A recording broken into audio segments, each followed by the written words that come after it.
கோவை நரசீபுரம் பகுதியில் சாலையில் உலா வந்த ஒற்றை யானையால் மக்கள் அச்சமடைந்தனர். கூடுதல் தகவல்களுடன் இணைகிறார் எமது செய்தியாளர் தென்னிலவன். இது குறித்த விவரம் என்ன? நிச்சயமாக. அதாவது கோவை தொண்டாமுத்தூர், நரசீபுரம், ஆலாந்துறை உள்ளிட்ட பகுதிகளில் இரவு நேரங்கள்ல வனப்பகுதியிலிருந்து வெளியேறும் காட்டு யானைகள் அங்க இருக்கக்கூடிய விளைநிலங்களுக்குள் புகுந்து அட்டகாசம் செய்து வருகிறது. இந்த சூழலில் தான் இன்று காலை நரசீபுரம் வெள்ளிமலை பட்டினம் பகுதியில திடீரென ஊருக்குள் ஒற்றை காட்டு யானை உலா வந்தது. சரியாக 6 மணி அளவுல ஊருக்குள் வந்த இந்த யானையை கண்ட பொதுமக்கள் அங்கிருந்து அலறி ஓட்டம் பிடிக்க தொடங்கினர்.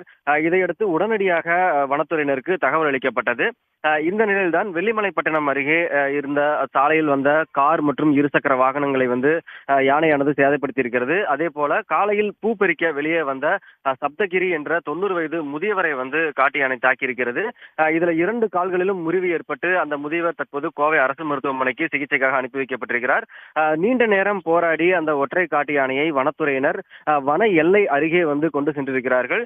இன்னும் வனப்பகுதிக்குள் விரட்டும் பணியில தொடர்ந்து வனத்துறையினர் ஈடுபட்டு வராங்க.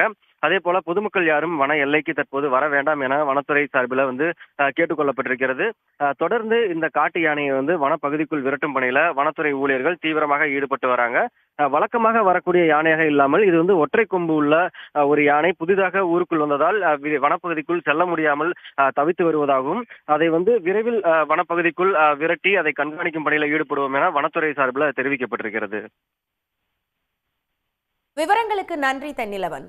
உடனுக்குடன் செய்திகளை தெரிந்து கொள்ள சன் நியூஸ் பெல் ஐகானை கிளிக் பண்ணுங்க.